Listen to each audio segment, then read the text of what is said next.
Wow, wow, wow. You all look really ravishing. Thank you so much, Ms. MC, for those wonderful words of introduction. To the founder, Sese, really well done. Well done. I think we need to give her a round of applause.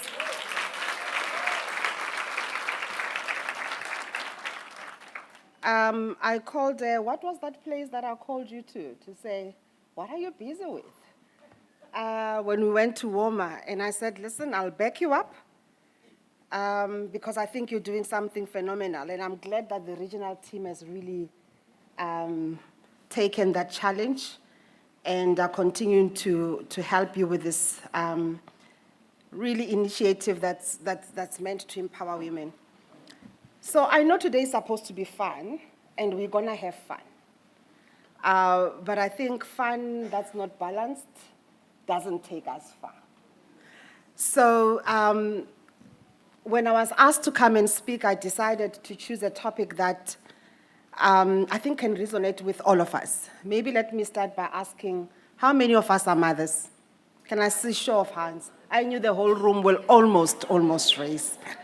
How many of us are dads, right? How many of us are community builders, or we are part of a community? So all of us, form a bigger part of the society. So what I'm going to talk about today is something that's very, very close to my heart. Nonku, my strategy ladies, are you going to drive for me? All right, my strategy ladies here, all the way from Joburg. And I must say that before I start, I must observe protocol, Setu, and everyone else that occupies a position of leadership. My fellow speakers, I'm really looking forward to have further conversations with you. I also want to acknowledge the regional executive of ABSA, Port Elizabeth, in fact, Eastern Cape and Southern Cape. I make a big error by saying Port Elizabeth. Mr. Pulushi Malesa, and also Shedrick Roy, who is the head of SME. So small businesses, if you're looking for support, Shedrick is there. My role's portfolio is South Africa. So I just stay here because I followed my heart. My office is in Johannesburg.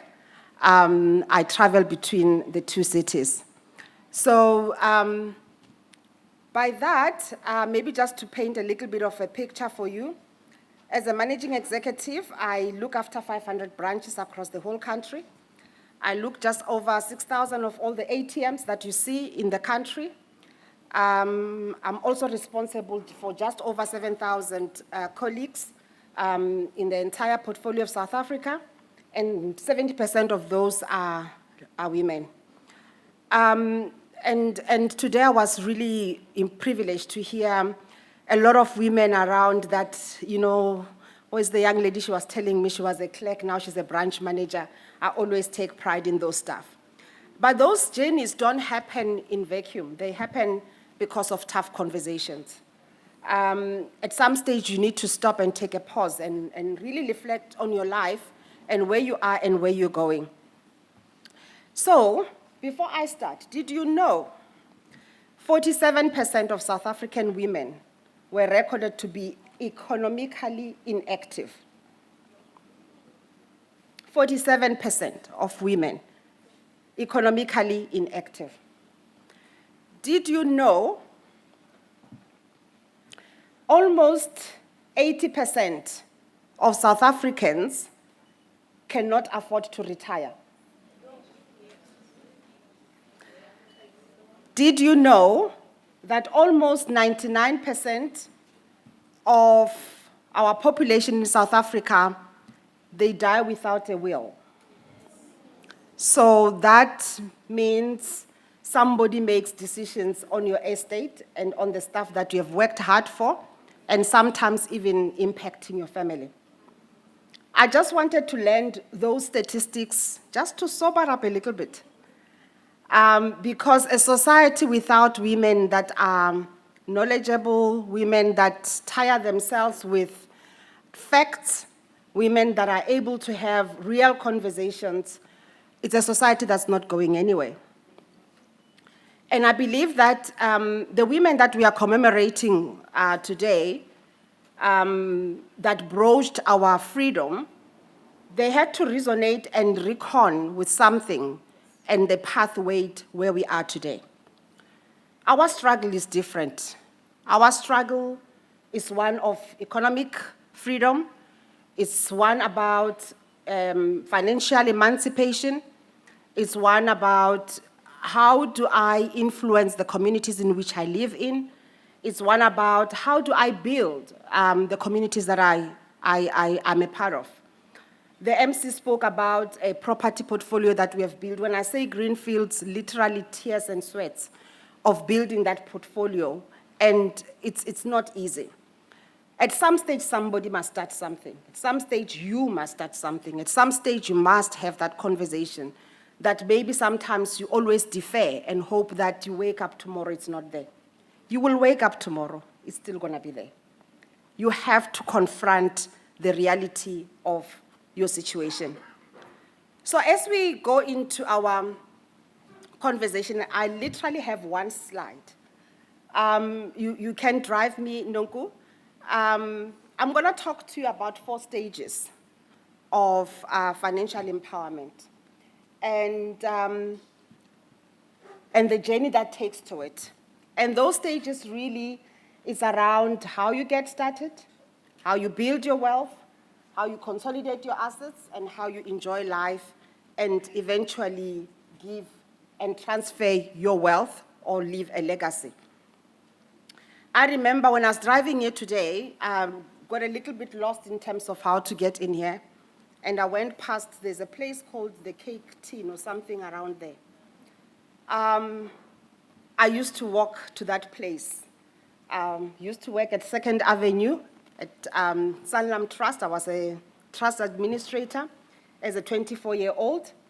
And I used to walk to that place because I used to go buy the packaging that they have for all sorts of things, whether it's cakes, bread, and whatever, you must give yourself space to go and see it.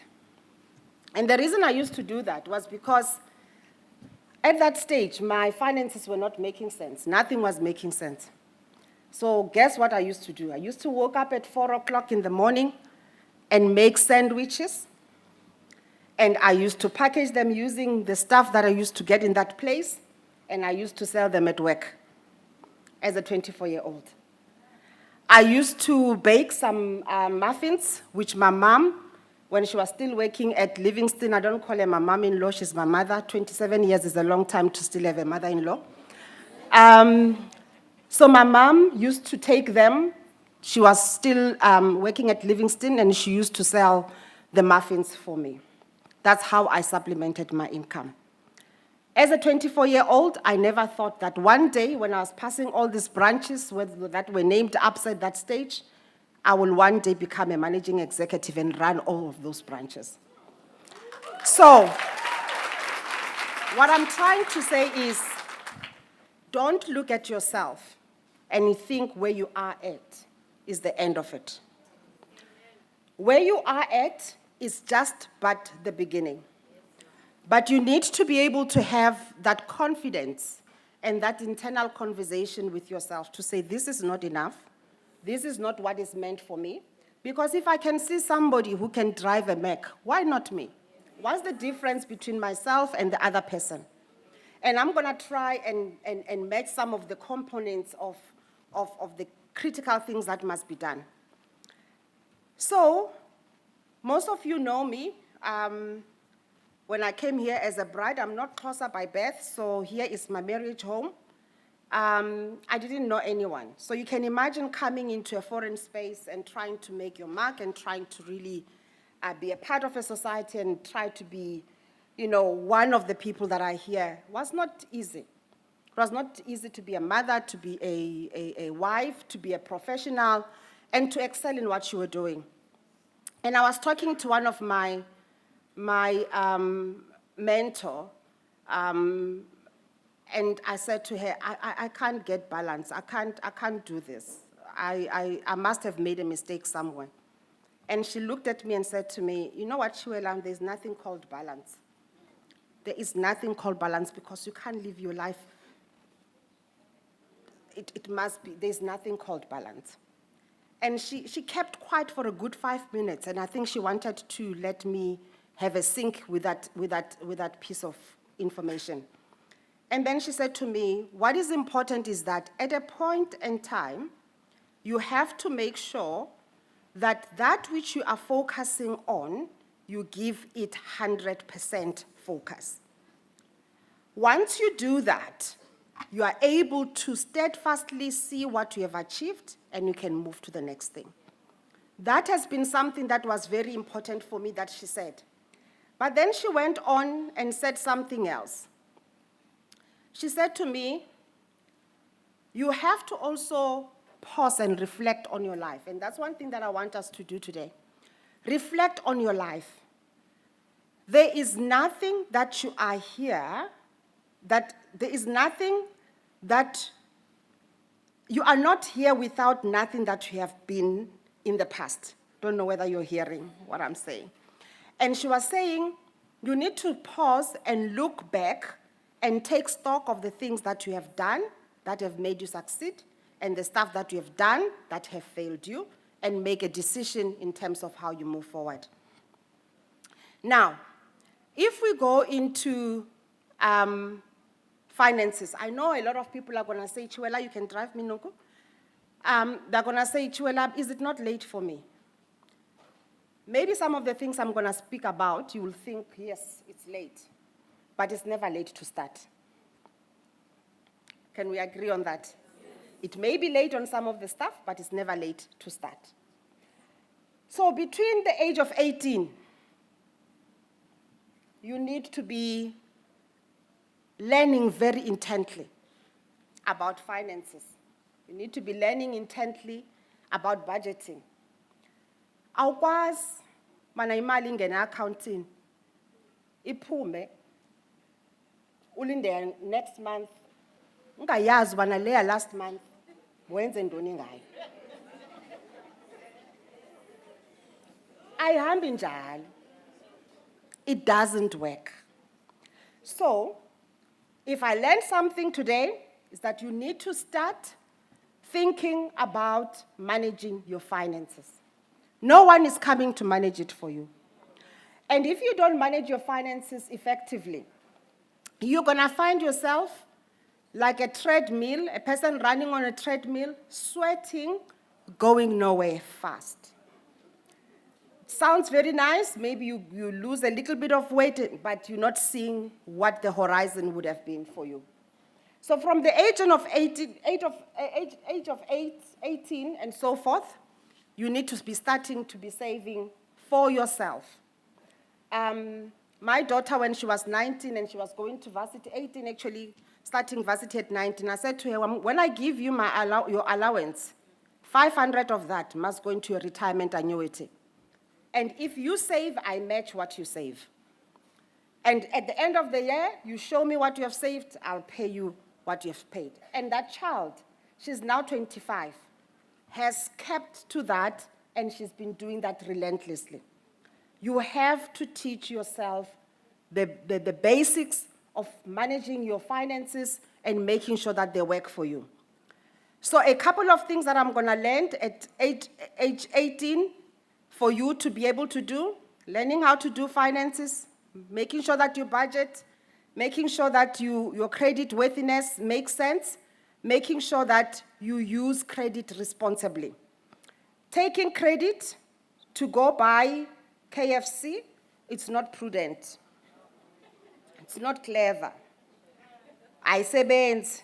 So xa uthengayo kaloku sometimes credit you think it's taking a loan, but your credit card, xa besithi swipe, uthi yes, bathi check or credit, uthi wena credit. Utye ichicken nge-credit. Ayisebenzi. Okay? So actually, you will take chicken your next month. Because I need to say patala. Anyway. So, those are some of the things. Then I need to go to the next phase because I don't have a lot of time. There's people that do finance that you can talk to afterwards. So I'm just giving you teasers. And please, let's have Uchilo MC, let's have the conversations because that's where we build each other. Then the second one is about protecting your loved ones, building wealth. There, at that age, 25 plus, you must have a trust. You must have a trust. You must set up a trust because you are acquiring assets. You are acquiring your house. You are starting to, your career is progressing. You must start investing in shares. You must start exploring. Maybe you are becoming a person who's interested in SMEs. You don't have to have it in your name. It must be in a trust. Why? Because when you put assets in the trust, they are not your assets. They are the assets of the trust.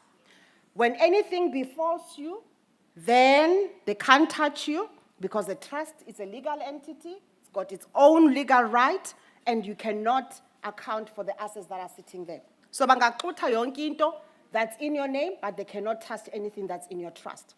A trust is a fundamental thing for any successful person. You must have a trust. My house is not in my name. Siyarenta nomfundisi pha. We are tenants. We rent in the trust, and we pay our bond as rental in the trust, and that house is invariably going to the next generation because it's not our house. So when you start thinking about building wealth, you have to think about how does the things that I'm acquiring outlive me? How do I leave a legacy without creating burden for my children? When I worked for First National Trust, I saw a very bad story, and I hope I'm going to be very quick with it. But this parent had left a life policy and and put a child who was a minor as a beneficiary. You know the difference between a policy that's got a beneficiary and a policy that doesn't have a beneficiary. You know there's a difference, Musne. And because the child was a minor, the money was put in a testamentary trust. It's not the same trust that I'm talking about. The testamentary trust comes out of a will. The inter vivos trust it's a living trust. You create when you're still alive. So those are two different things. And at the end of the day, when this child turned 18 and was going to varsity, the aunt came to come and redeem the money. But when she came without that child. And I remember saying to her, but and she was not coming through. When I continued to dig through, just outside the office. No, mama, una 18 ngoku. It's an adult. He can have a conversation about his finances by himself. Then I took that young man and I had a conversation with him. Dati buti, yahamba imali. Iyahamba imali. Yakho lena imali. I sat with that young man for over an hour explaining to him that, and you don't even have to explain how much it was. And it was a lot of money. Lo mntana bengazazi noba how is he going to go to varsity and so on. So when you don't put those things in proper instruments, you risk your children. It may be tedious to do it, but you have to have the guts and the confidence to do it. So at 25, you must have a trust. Xa utshata itrust ayingena emtshatweni. Iyazimela. Ne? And ayisayini. Niyandiva mos ne? Ndiva kabini kathathu kayi-4 kayi-10 ke. And siyayazi mos ngokuba na xa usenza marriage constructs, whether it's in community, out of community, ungayenzi blinded ngothando. Nandiva ne? Ngalamini usenza marriage decisions, you must be at your soberest. Nandiva must at your what? At your soberest. So that you decide what assets are going with you and what assets are remaining. And remaining where? In trust, not in your name. So bad. And then the third one, you're consolidating your assets. There's many instruments I can talk about. I'm rushing for time because I know I'm limited on that.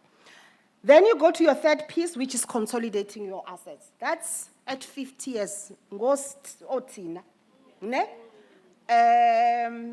Hi, yanbona omthina asacinga ne-makeup ngoku. Ne? Sondeza yonke into. Niyandibona mos ne? Yonke into uyayichana andithi wrong i-makeup ne? I'm saying at 25 to 50, you have done your car, you have done your house, you have done all the things. Umthengele nayo umntana imoto yakhe. You have sorted out your things in such a way that if wenza imoto, it's just for ubana uthi namhlanje ndiyaphuma ndifuna ithi ndibonile tata ne xa ngenayo ne dabaleka but sawuncokola. Dabaleka. There at 50, you are consolidating your assets. You're starting to think futuristically. What does my next generation look like? You are no longer looking at yourself. You are looking at the generations to come after you. You are thinking, Kubana, are the children catered for? Is the next and the next and the next generation gonna survive? A quick one story that I can tell you. When I was, again, doing estate administration and trusts, there was a gentleman that came to the office 2021.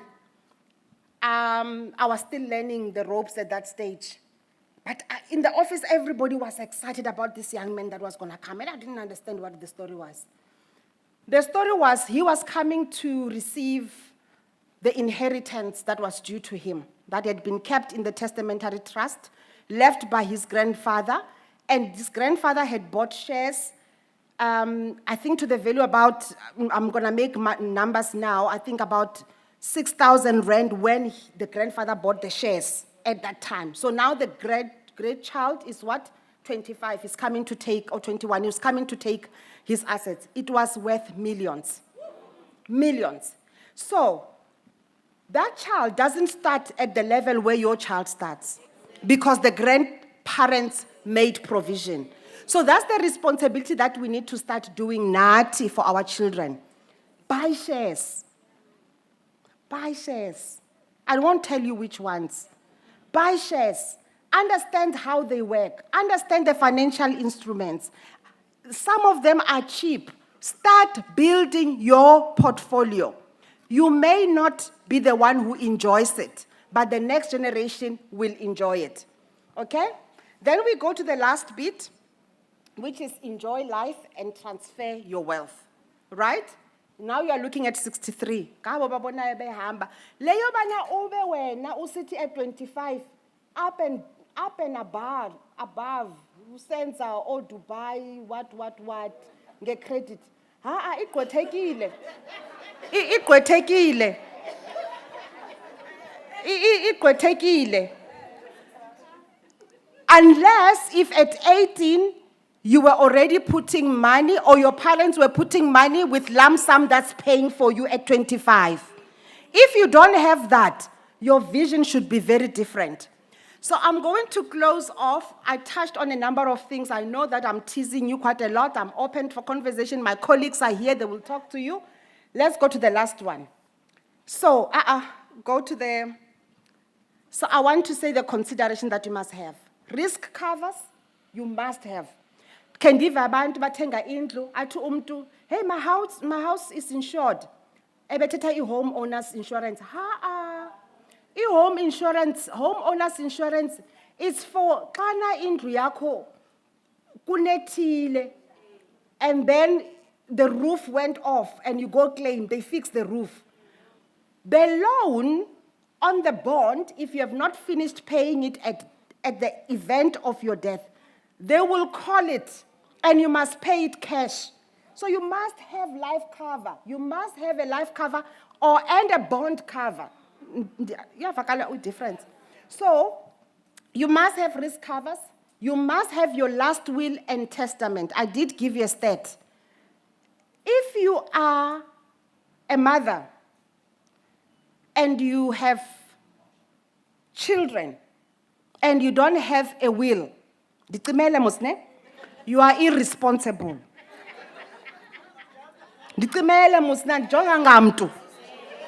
And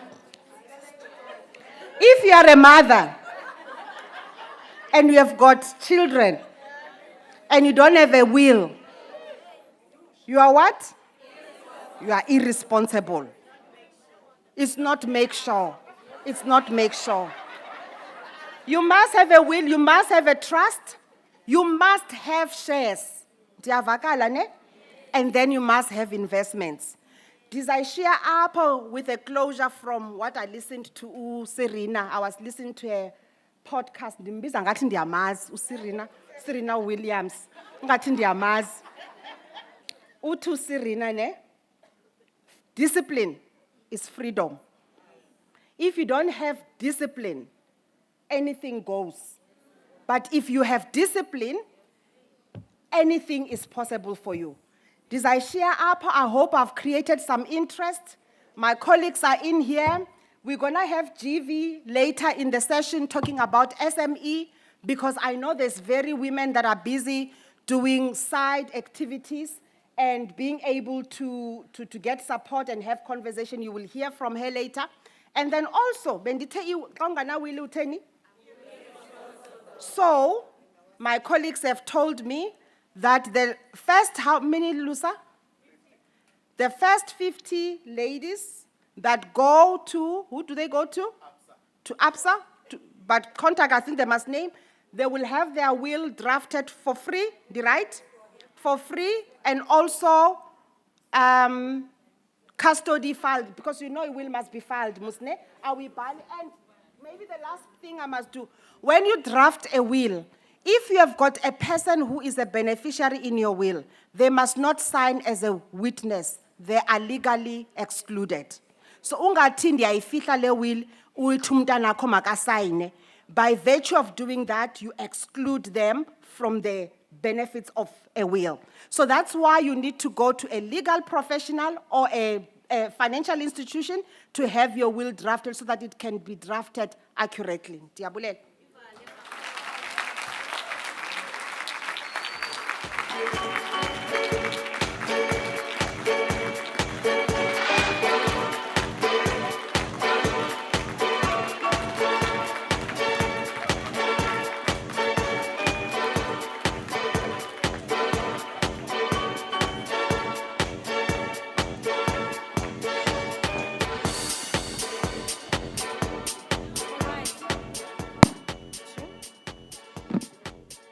Okay. Yay, that part about at your sober rest. You know what, Sese, if it wasn't for you, we wouldn't know about these critical things. So here's a challenge. How about you have another function? Ne? We'll workshop, I'm serious. The ABSA people come, we'll pay as koklams, eh? But it's something minimal, like a conversation, because things like this can't be like this. These are life. These are life-changing things, yes. So, because at SG, sponsors, wanna be good, we're gonna have a lucky draw. I was an educator in my previous life. So, okay, class, let's see who was listening. And one thing I want to say, Betunana, I love what you say. It's never late to start. Yes, we're not going to start at the same footing, but at least when you know better, you do better. Hey, la chicken. Okay, must yeah. Lay credit. We can Mhlantla. Yay. We battle next month. Okay.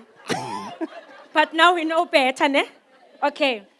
You said something at the age of 25. Can you remember? Yes. There's something that one must have. Yes. Ne? The first person to put up their hand, what's that? Okay, there's a lady there. Is that correct? Retirement annuity first. 25? Yeah, trust. Okay. Please come up, my sweetheart.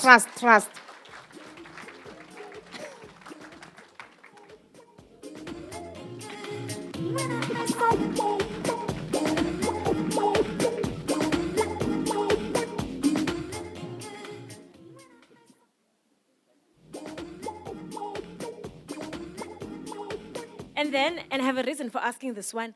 You said there's something that doesn't go into the marriage. Remember that one you said? Let's whisper. Justin, come to me so that see approval, the answer, so that if it's wrong, you don't get that clue.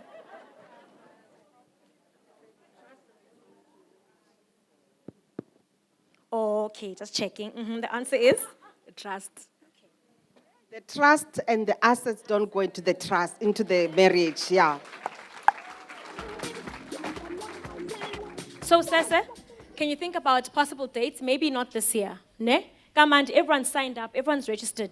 We need a conversation like this so that we, the younger generation, can try and change what wasn't done. And our parents tried their level best. Let's give them credit. Ne? But, and even if someone in the room is even older, just these couple of years going forward, just to change. So, ABSA, even in market up, Eva. So, us to have something similar, a workshop, so that we are empowered. Can you commit to that? Mr. Pulushi Malisa. I'm emceeing, Eva. Sure. Thank you so much.